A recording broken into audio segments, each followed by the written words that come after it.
Hello students, मैं उम्मीद करता हूं आपकी पढ़ाई अच्छी चल रही होगी। हमारी जो प्रीवियस वीडियोज है इसी चैप्टर की, उसको आपने पढ़ लिया होगा। जब भी आप इस यूट्यूब चैनल को जब आप देखते हैं तो हर चैप्टर के वीडियोज को एक पर्टिकुलर जो सीक्वेंस में देखेंगे तो पूरा चैप्टर आपको एग्जैक्टली क्लियर हो पाएगा। इसीलिए जब कभी आप किसी पर्टिकुलर चैप्टर के प्लेलिस्ट में जाके क्लिक करेंगे तो चैप्टर के नंबर डाल रखे हैं, एग्जाम्पल के लिए B1, B2, B3, A1, A2, A3, तो आप सीक्वेंस में देखेंगे तो आपको टॉपिक है वो अच्छी तरीके से बेहतर क्लियर हो पाएगा।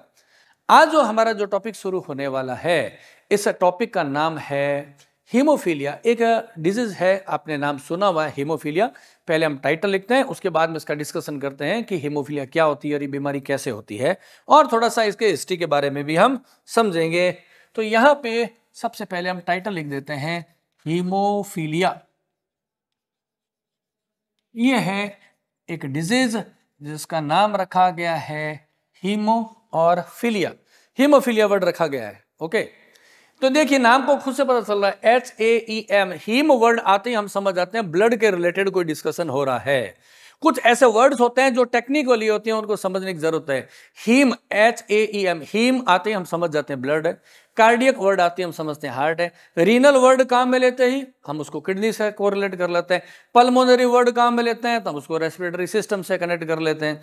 हेपेटिक वर्ड काम में लेते हैं तो हम लीवर के बारे में समझ जाते हैं। तो बहुत सारे ऐसे शब्द हैं बायो में जो आपको उसके शब्दों से ही उसका आपको आइडिया हो जाएगा कि वो क्या कहना चाह रहे हैं। तो यहां पर नाम आया हीमो, यानी कि ब्लड से रिलेटेड कोई प्रॉब्लम है। क्या प्रॉब्लम है उसका भी हम डिस्कशन करेंगे। पहले इसके सरल से पॉइंट्स के ऊपर आते हैं। हीमोफीलिया को हम ब्लीडर्स डिजीज भी बोलते हैं। हीमोफीलिया को ब्लीडर्स डिजीज बोलते हैं। ब्लीडिंग होना, ब्लीडिंग होने का मतलब क्या होता है? ब्लड का निकलना होता है, उसको ब्लीडिंग कहते हैं। नॉर्मली अवस्था में, देखिए ध्यान से सुनिएगा, नॉर्मल अवस्था में जब कभी भी चोट लगती है या हमारी स्किन में कहीं घाव बन जाता है या कट लग जाता है, तो ऐसी परिस्थिति में हमारा ब्लड बाहर निकलने लग जाता है, और ब्लड का शरीर से बाहर निकलने की प्रक्रिया को, प्रोसेस को हम क्या बोलते हैं? ब्लीडिंग कहते हैं। ये हमने पढ़ा है। ब्लीडिंग हो रही है मतलब आपके घाव बन गया है, कोई कट लग गया और वहां से ब्लड है वो उसका सीक्रेशन हो रहा है, निकल रहा है, तो उसको बोलते हैं ब्लीडिंग बोलते हैं। लेकिन कुछ समय बाद में क्या होता है? वो ब्लीडिंग रुक भी जाती है ना। ब्लड की क्लोटिंग बन जाती है, रक्त का थक्का बन जाता है, ब्लड कोएगुलेशन बोलते हैं, रक्त स्कंदन। एक पर्टिकुलर टाइम के बाद में क्या होता है? ब्लड की क्लोटिंग हो जाती है, फिर ब्लड बहना बंद हो जाता है। यह हम सामान्य हमारे जीवन की प्रक्रियाओं में देखते हैं। लेकिन इस बीमारी में क्या हो रहा है? हीमोफीलिया में, हीमोफीलिया में अगर किसी व्यक्ति के साधारण सी चोट भी लग जाती है तो ब्लड की क्लोटिंग नहीं हो पाती है, रक्त लगातार बहता जाता है। और जब ब्लड लगातार बहता रहता है तो हम उसे बोलेंगे ओवर ब्लीडिंग। ब्लीडिंग नहीं, ओवर ब्लीडिंग है। और जिस पर्सन में ओवर ब्लीडिंग हो रही है उस पर्सन को बोलेंगे ब्लीडर्स, क्योंकि जिससे ब्लीडिंग हो रही है वो ब्लीडर हो, है ना। प्ले से प्लेयर बना, ब्लीडिंग से ब्लीडर बना, इसलिए इस डिजीज का नाम ब्लीडर्स डिजीज भी रखा गया है। नाम खुद सब कुछ बता देगा।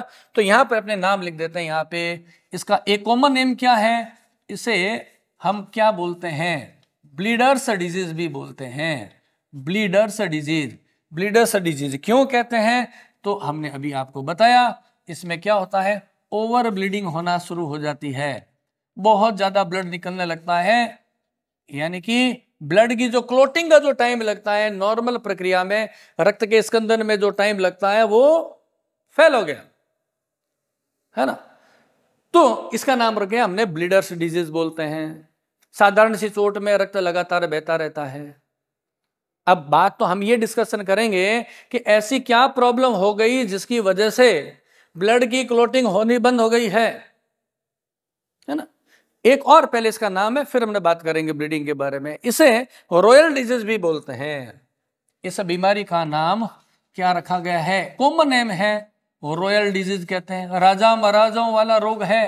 राजा महाराजाओं का क्यों कह रहे हैं? क्योंकि इंग्लैंड की जो महारानी है क्वीन विक्टोरिया जो थी, क्वीन विक्टोरिया ब्रिटिश, है ना, रानी विक्टोरिया, उनके पूरी फैमिली में यह रोग है ना। जेनेटिकली ये डिजीज कैसी होती है? जेनेटिकली इनहेरिटेंस करती है। इसका भी हम डिस्कशन करेंगे। हीमोफीलिया क्या है? एक आनुवंशिक रोग है तो इसको हम क्या बोलते हैं? इनहेरिटेड डिजीज भी बोलते हैं, वंशानुगत बीमारी है, इनहेरिटेड डिजीज बोलते हैं। सब पॉइंट्स को मैं एक बार लिख देता हूं और आपको समझा देंगे। इनहेरिटेड डिजीज होती है, वंशानुगत होती है, एक पीढ़ी से दूसरी पीढ़ी में ये रोग फैलता है, इसलिए इसको क्या बोलते हैं? वंशागत बीमारी कहते हैं। आनुवंशिक रोग भी बोलते हैं इसको, है ना। जब आप ये कह रहे हैं कि हीमोफीलिया क्या है, हीमोफीलिया एक आनुवंशिक बीमारी है और जेनेटिकल डिजीज अगर एक जनरेशन से दूसरे जनरेशन में जा रही है तो कंफर्म बात है उसके लिए कोई ना कोई जीन होगी जो कि रेस्पॉन्सिबल है ना। आनुवंशिक रोग होते हैं उनका कंट्रोल एक जीन के द्वारा होता है, ये हम जानते हैं। क्योंकि जीन के द्वारा कंट्रोल होता है तभी तो वो एक जनरेशन से दूसरे जनरेशन में जाती है। तो सरल सा हमने कहा कि haemophilia is inherited disease which is controlled by a specific gene, है ना। इसका कंट्रोल कैसे होता है? एक जीन होती है, हीमोफीलिया की एक जीन है, उससे क्या हो रहा है? ये one generation to another generation transmit होती है, संचरित होती है। एक और वेरी इंपॉर्टेंट पॉइंट ध्यान रखें, फिर आगे हम डिस्कशन करेंगे। हीमोफीलिया की जो जीन होती है वो एक्स क्रोमोसोम के ऊपर रहती है तथा रेसेसिव होती है। दोनों वर्ड ध्यान रखेंगे। The gene the responsible for the hemophilia is the recessive and present on the X chromosome। तो यहां पर मैं लिख देता हूं ये जो जीन है नेचर कैसी है? ये रेसेसिव है और ये कहां होती है? हम ये लिख देते हैं present on X chromosome. X chromosome पे ये रहती है, यहां पर लिख देते हैं X क्रोमोसोम्स, X क्रोमोसोम पे रहती है। हर पॉइंट से ऑब्जेक्टिव क्वेश्चन निकलता है और उसको समझने की जरूरत है।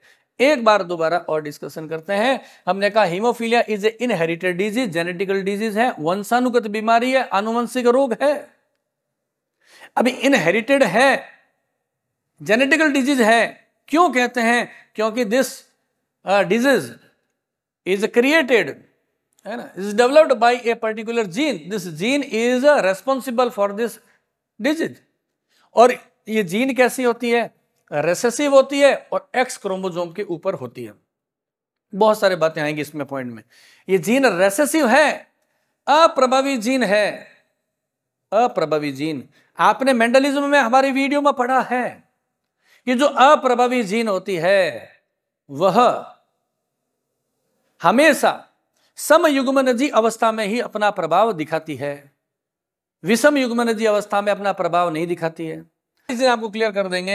ये रेसेसिव जीन है एक्स क्रोमोसोम पे, तो one generation to another generation की इनहेरिटेंस कैसे होती है? ओके, अब यहां पर देखते हैं how many types of the haemophilia. Haemophilia disease कितने टाइप की होती है उसके बारे में मैं बात कर लेता हूं। यहां पे एक टाइटल लिख देते हैं टाइप्स, टाइप्स की बात कर रहे हैं, टाइप्स ऑफ हीमोफीलिया। तो यहां मैं आपके सामने दो टाइप्स का डिस्कशन करूंगा। पहला हीमोफीलिया ए है और दूसरा है हीमोफीलिया बी। तो यहां पे पहले हम नाम लिख देते हैं, सब बातें आपको समझाएंगे, कंफ्यूज मत होना, वीडियो को लास्ट तक देखते रहेंगे। हीमोफीलिया ए और दूसरा पॉइंट क्या है? उसे बोलते हैं हीमोफीलिया बी। ये दो टाइप के हीमोफीलिया है, पहला है हीमोफीलिया ए और दूसरा होता है हीमोफीलिया बी। थोड़ा सा आपको क्लियर करता हूं, डिटेल में नहीं जाऊंगा क्योंकि फिर फिजियोलॉजी का चैप्टर शुरू हो जाएगा जो हमें नहीं पढ़ना अभी। ब्लड की जो क्लोटिंग हमारी बॉडी में होती है, यानी कि जब कभी भी चोट लग जाती है और ब्लड बाहर निकलने लगता है, मैंने कहा कि कुछ समय बाद में वो ब्लड बहना रुक जाता है ना, रक्त का स्कंदन हो जाता है, ब्लड कोएगुलेशन हो जाता है। और इस ब्लड की क्लोटिंग के लिए बहुत सारे फैक्टर्स रेस्पॉन्सिबल होते हैं जिनको हमने नंबर दे रखे हैं। एग्जांपल के लिए blood clotting factor number 1, blood clotting factor number 2, ऐसे 3rd, 4th, 5th, 6th, 7th, ऐसे there are so many kinds of blood clotting factors are found in our body which are responsible for the blood clotting. इस topic पे detail में नहीं जाऊंगा, यहां पे हम केवल दो ब्लड क्लोटिंग फैक्टर की बात करेंगे जो कि हीमोफीलिया से रिलेटेड है। वो है blood clotting factor number 8th और 9th। देखिए पहले मैं नाम लिखता हूं, फिर इसको आप समझिएगा। यहां पर मैं लिख दूंगा पहले क्या, एब्सेंस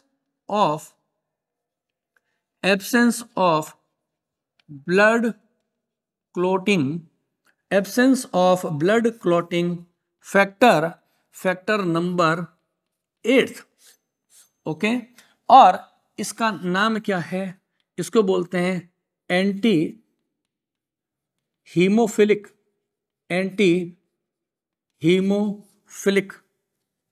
फैक्टर, शॉर्ट में कहते हैं AH और F, ओके। हमने कहा हीमोफीलिया ए किससे हो रहा है, अगर ब्लड में ब्लड क्लॉटिंग फैक्टर 8 एब्सेंट है, अगर ब्लड में AHF एब्सेंट है और ब्लड की क्लॉटिंग नहीं हो रही है, तो ऐसे हीमोफीलिया को बोलते हैं हीमोफीलिया ए। हीमोफीलिया बी के पॉइंट पर आता हूं, इसमें भी क्या है, ये कैसे हो रहा है, due to the absence of blood clotting factor and that is blood clotting factor number 9, that is called as Christmas factor, okay. तो अभी आपको अगर मल्टीपल चॉइस क्वेश्चन में या ऑब्जेक्टिव में कहीं पूछ लिया जाए, then what is the difference between the haemophilia A and the haemophilia B, तो हम कहेंगे the haemophilia A is developed by the absence of blood clotting factor 8, और हीमोफीलिया बी कैसे डेवलप हुआ, by the absence of blood clotting factor number 9।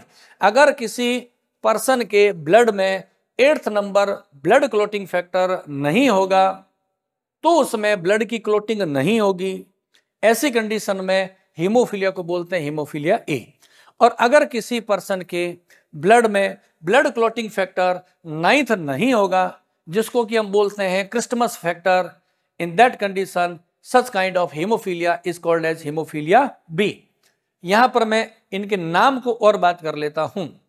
Blood clotting factor 8 is called as anti haemophilic factor, ये haemophilia से related है। और यहां पे हमने इसका नाम रखा क्रिस्टमस फैक्टर। क्यों कहते हैं क्रिस्टमस फैक्टर, क्योंकि इस फैक्टर की जो डिस्कवरी हुई थी, ये जो फैक्टर है डिस्कवर्ड हुआ था, किसमें हुआ था, डिस्कवर्ड इन, ये एक पेशेंट था स्टीफन क्रिस्टमस इन द 1952, है ना, इन द 1952 स्टीफन्स क्रिस्टमस में हीमोफीलिया बी डिस्कवर्ड हुआ था, ओके। स्टीफन्स क्रिस्टमस में in the 1952 haemophilia be discovered हुआ था। तो जब उसको रिसर्च की गई तो पता चला due to the absence of blood clotting factor 9 this haemophilia B is developed, so blood clotting factor 9 is called as the Christmas factor. नाम के बारे में हमें पता होना चाहिए। अब हम यहां पर देखते हैं और काम, ये जो ब्लड क्लोटिंग फैक्टर है 8 है, इसका कोडिंग की जाती है, हम लिख देते हैं यहां पे, ये जो फैक्टर है, ये जो फैक्टर, कौन सा फैक्टर की बात कर रहे हैं, फैक्टर जो 8 है, इसको एनकोडेड किया जाता है, एनकोडेड बाय कौन सी जीन है, encoded bye gene F, gene F है, उससे इसको कोड किया जाता है, जिसको बोलते हैं जीन F8। तो शॉर्ट क्वेश्चन में पूछ लेते हैं, हमने कहा ये क्या है, एक डिजीज है, कौन सी है, आनुवंशिक डिजीज है, जेनेटिकल डिजीज है, which is created by a particular gene and that gene is F8 gene. F8 gene is responsible for hemophilia A.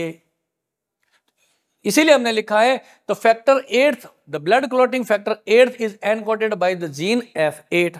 तो ये है, ये जो फैक्टर होता है ये कहां बनता है बॉडी के अंदर, जब बनता है, जब नॉर्मल कंडीशन की बात करें लीवर में बनता है, लीवर का साइनोसॉइडल सेल्स में बनता है।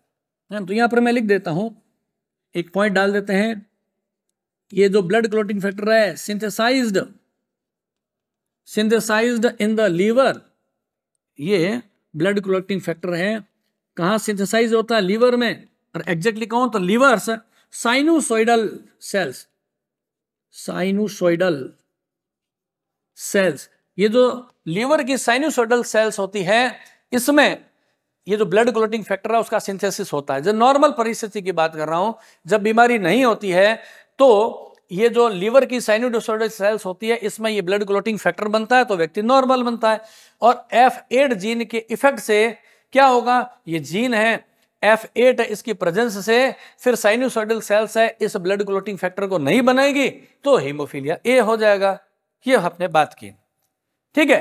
तो ये यहाँ पे आपको एक जनरल इंफॉर्मेशन आपको पता होना चाहिए कि हीमोफीलिया है, is commonly called as the breeders disease, क्योंकि ओवर ब्लीडिंग होती है। और royal disease because it is found in the descendants of the Queen Victoria in the Britain.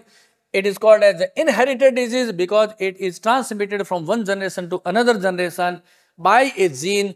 That gene is the recessive and present on the X chromosomes. And whenever it is asked how many types of the hemophilia, then we can say the hemophilia A and hemophilia B. Hemophilia A is created by the blood clotting factor 8th and the hemophilia B is created by the blood clotting factor 9th. And this blood clotting factor 9 is called as the Christmas factor because this factor is discovered in a patient called Stephen Christmas in the 1952. So these are the general information of the hemophilia. And now we are going to start the inheritance of the hemophilia from one generation to another generation after taking a example of a pedigree analysis, or we can say the analysis of a family, okay, in which the male is normal and the female is the carrier. तो हम ये discussion करेंगे कि what is the reason that the mostly almost all the males carrying the X this gene are the patient, but the females are mostly carrier. तो उसके बारे में अभी डिस्कशन करेंगे, इसको पॉइंट को समझिएगा तो यहाँ पर आ जाएगा आपके पास में। थोड़ा सा इसको इस साइड में लिख देते हैं बोर्ड के। तो देखिए अभी हम देखते हैं कि एग्जाम्पल से कि हीमोफीलिया है वो one generation to another generation किस तरीके से ट्रांसमिट होता है। तो यहाँ पर हम एक एग्जाम्पल लेते हैं, जैसे मैं यहाँ पर लिख लेता हूँ, कोई मेल है और वो कैसा है? नॉर्मल है। मेल है वो है नॉर्मल। नॉर्मल मीन्स उसमें क्रोमोसोमल जो कंपोजिशन है जो कितना होगा, यहाँ पर हम लिख देते हैं 44 और प्लस X और Y, ये हो गया मेल है। ह्यूमन बीइंग की बात कर रहे हैं। अब यहाँ पे मैं एक ले रहा हूँ फीमेल, और इस फीमेल को अभी हम इनिशियली नाम दे रहे हैं कैरियर। और कैरियर क्यों कह रहे हैं अभी समझ में आ जाएगा जब हम इसको पढ़ेंगे। तो इसमें क्रोमोसोमल जो कंपोजिशन है क्या है?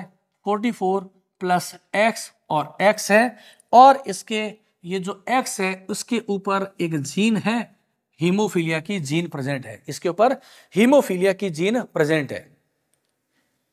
फीमेल में 2 X क्रोमोसोम्स है, फीमेल में 2 X क्रोमोसोम है, और दोनों में से केवल एक X क्रोमोसोम पे हीमोफीलिया की ये जीन है। ये जीन है, किसकी जीन है? यहां पर हम लिख देते हैं हीमोफिलिक जीन है, ये है हीमोफिलिक जीन है।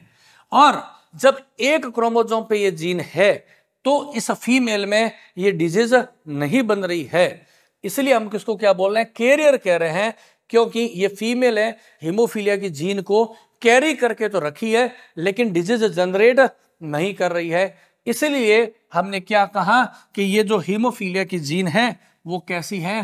रेसेसिव है, अप्रभावी जीन है, रेसेसिव है ना। आपने पढ़ा हुआ है रेसेसिव जीन अपना इफेक्ट कब दिखाती है? जब होमोजाइगस कंडीशन होती है।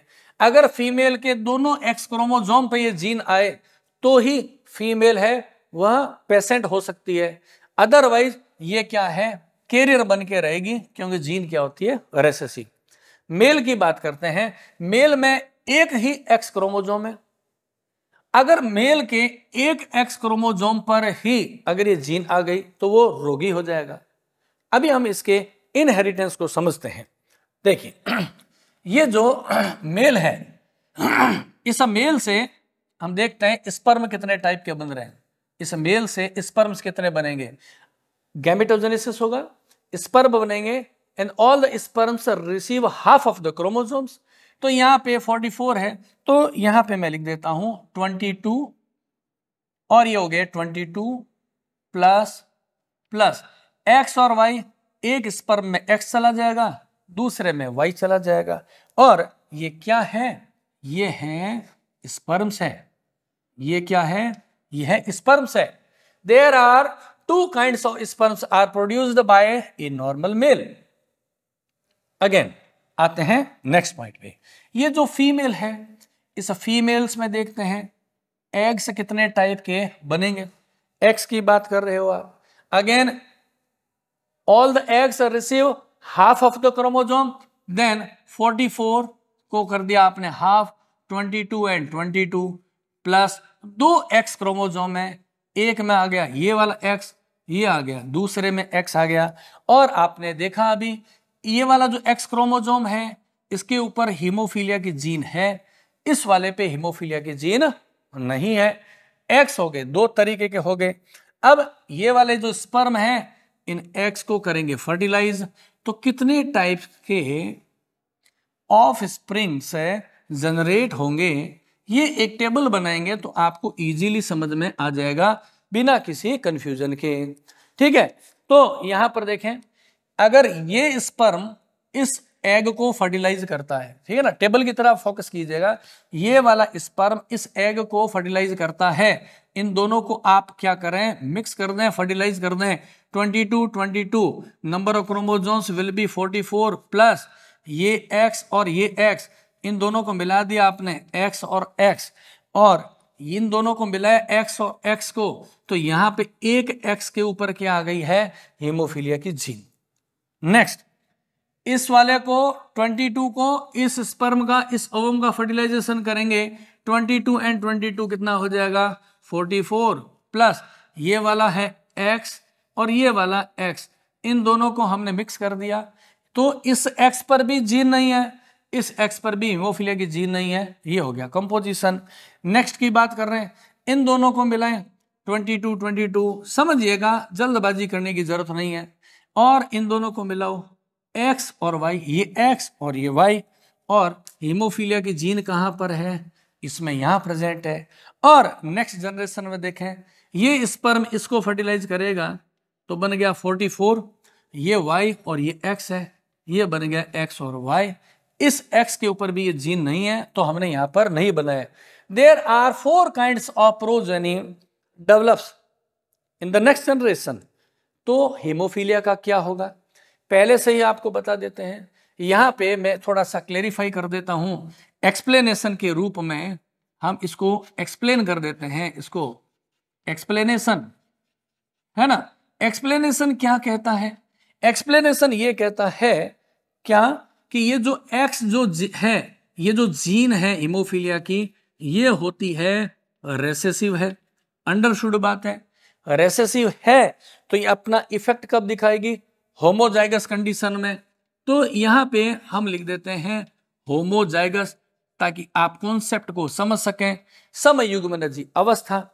तो यानी कि जब कभी भी एक्स और एक्स ऐसी कंडीशन आई और दोनों के ऊपर हीमोफीलिया की जीन है, तो एक्स और एक्स से क्या बनता है, फीमेल, और दोनों पर अगर ये जीन है तो ये क्या बन जाएगा, पेशेंट बन जाएगी, मादा रोगी हो जाएगी। अगर मादा के एक एक्स पर केवल ये जीन है, केवल एक एक्स पर है, तो ये मादा में बीमारी नहीं होगी। एक्स और एक्स से तो क्या बनेगा, फीमेल बनेगा, और ये क्या है, कैरियर है, ये रोगी नहीं है, वाहक है। वाहक क्यों कह रहे, क्योंकि ये नेक्स्ट जनरेशन में इस जीन को ले जाएगी, लेकिन ये फीमेल स्वयं रोगी नहीं है। इसी तरीके से मेल की बात करें, एक्स और वाई है, एक एक्स क्रोमोसोम होता है मेल में, और उसके ऊपर एक भी जीन आ गई तो ये जो मेल है वो क्या बन जाएगा, पेशेंट बन जाएगा। ठीक है, और एक्स और एक्स है तो फीमेल बनती है, आपको पता है, और इसके ऊपर जीन नहीं है तो हम इसको क्या कहेंगे, नॉर्मल कहेंगे। और अगर एक्स और वाई है, कोई जीन नहीं है, तो हम इसको क्या बोलेंगे, मेल है लेकिन ये कैसा है, नॉर्मल है। ये एक्सप्लेनेशन आपको पता होगा तो आप इसके बारे में पता कर लेंगे। तो यहां पे आप देखो, ये तो 44 को तो भूल जाए, इसकी हमें कोई जरूरत नहीं है हीमोफीलिया का डिटर्मिनेशन करने के लिए। एक्स और एक्स रेसेसिव जीन है, एक एक्स के ऊपर ये जीन है तो ये क्या होगी, फीमेल है और कैरियर है। तो मैं यहां पर लिख देता हूं, ये क्या है, एक फीमेल है जो कि क्या है, कैरियर है। सिमिलरली यहां बात करो, एक्स और एक्स, एक्स और एक्स हुआ तो हम क्या कहेंगे, ये फीमेल है। जीन नहीं है तो ये क्या होगा, नॉर्मल फीमेल बन गई। इसी तरीके से आप यहां देखें, ये एक्स और वाई है तो अंडरस्टूड बात है, इससे क्या बनेगा, मेल। और एक ही एक्स क्रोमोसोम है, उसके ऊपर हीमोफीलिया की जीन है तो ये क्या बन गया, पेशेंट बन गया। यहां पर देखो एक्स और वाई, तो ये क्या है, मेल है, और जीन नहीं है तो ये क्या बन गया, नॉर्मल। तो आप केवल और केवल इस एक्सप्लेनेशन पे अगर फोकस करोगे तो कौन से टाइप की प्रोजेनी बन रही है उसको आप आराम से समझ पाएंगे। अब यहां पे एग्जाम में आपको डिफरेंट टाइप से क्वेश्चन को पूछ सकते हैं और डिफरेंट आपको एग्जांपल दे सकते हैं। जैसे ध्यान से सुनिएगा, अगर क्वेश्चन में ये पूछ दे, in this kind of inheritance how we can say, कितने प्रतिशत जो प्रोजेनी है वो हीमोफिलिक है, कितने percentage, how much percentage progeny are haemophilic. तो आप यहां पर देखें, कैरियर है, नॉर्मल, नॉर्मल और पेशेंट, 1 2 3 4, 1 2 3 4, ओनली 1 इज पेशेंट, मतलब 25% इसमें क्या हुए, पेशेंट है। 25% जो है वो क्या है, पेशेंट है। इसी तरीके से आप देखें, कैरियर कितने, एक है carrier, out of the 4 1 is the carrier, then we can say 25% तो क्या है, कैरियर है। And how much progeny is the normal, we can say 50% progeny are normal in this cross, 25% male and 25% female. तो ऐसे exam में different objective question आपको पूछ सकते हैं, रेशियो फॉर्म में पूछ सकते हैं। What is the ratio of normal, carrier and patient, कह दे आपको, आप तो परसेंट को नहीं बताएं, रेशियो में बताएं, कितने नॉर्मल हैं, रेशियो, कैरियर कितने हैं, रेशियो, और पेशेंट कितने हैं। तो आप सिंपल सा बता देंगे, नॉर्मल 1 एंड 2, ये हो गए 2 है, नॉर्मल है, कैरियर है 1 है, और पेशेंट भी कितना है, 1 है, तो ये हो गया रेशियो। ये तो आपको डिफरेंट एग्जामिनेशन में डिफरेंट तरीके से आपको क्वेश्चन को पूछ सकते हैं। आपको मैंने केवल एक एग्जांपल बताया है, आपको ये ध्यान रखना है, एग्जाम में ये भी कह सकते हैं कि जो मेल है वो पेशेंट है, फीमेल नॉर्मल है, तो प्रोजेनी कौन सी आएगी। इसी प्रोसीजर्स को आप अपनाएंगे तो आप ऑफस्प्रिंग को फाइंड आउट कर सकते हैं, क्वेश्चन को सॉल्व कर सकते हैं। या ये कहते हैं कि मेल है, पेशेंट है और फीमेल कैरियर है, तो कौन सी प्रोजेनी आएगी। अगेन आपको तो जेनेटिकल कंपोजिशन के बारे में ध्यान रखना है, वो मैं यहाँ बता ही चुका हूं। अगर कहते हैं फीमेल है वो कैरियर है तो आपने ये ले लिया, मेल पेशेंट तो ये ले लिया, इन दोनों में आप क्या करा देंगे, क्रॉस करा देंगे इसी पैटर्न के साथ में, तो आपको पता चल जाएगा। तो ये बात कर रहे हैं अपने हीमोफीलिया की, जो एक जेनेटिकल डिजीज है, आनुवंशिक रोग है। इसमें हमने बात पूछा, कई बार एग्जाम में पूछ लेते हैं कि क्या कारण है फीमेल्स आर रेयरली पेशेंट। अरे रेसेसिव जीन है, बहुत कम चांस होंगे, वो केवल और केवल कब होगा, जब मेल भी पेशेंट हो और फीमेल हो कैरियर हो। केवल इसी कंडीशन के अंदर फीमेल में क्या होगा, फीमेल में ये डिजीज होगी, अदरवाइज नहीं होगी। जब कभी क्लोज रिलेशनशिप में मैरिज होती है, क्लोज रिलेशनशिप में मैरिज होते हैं, तो इस जेनेटिकल डिजीज के चांसेस बढ़ जाते हैं। ये पॉइंट फोकस करने की जरूरत है कि जब कभी भी मैरिज की जाती है डिफरेंट हम कह सकते हैं दूर के लोगों से, डिफरेंट गोत्र के, जाति के लोगों के बीच में जब क्रॉस होता है, मैरिज होती है, तो आनुवंशिक रोग, जेनेटिकल डिजीज के चांसेस है वो घट जाते हैं। तो इस तरीके से लैंग्वेज बदल बदल के आपको क्वेश्चन पूछा जा सकता है। बाकी आप इसको आराम से पढ़ें और ऑब्जेक्टिव क्वेश्चंस की मोर एंड मोर प्रैक्टिस करते रहें। जितनी ज़्यादा प्रैक्टिस करेंगे आपके लिए उतना ही आसान होगा। अभी एक बार पूरे बोर्ड का आप एक बार देख लें आगे से पीछे तक, उसके बाद में हम नेक्स्ट टॉपिक अभी शुरू करेंगे फिनाइल कीटोन्यूरिया के बारे में। ध्यान से सुनिएगा। Thank you.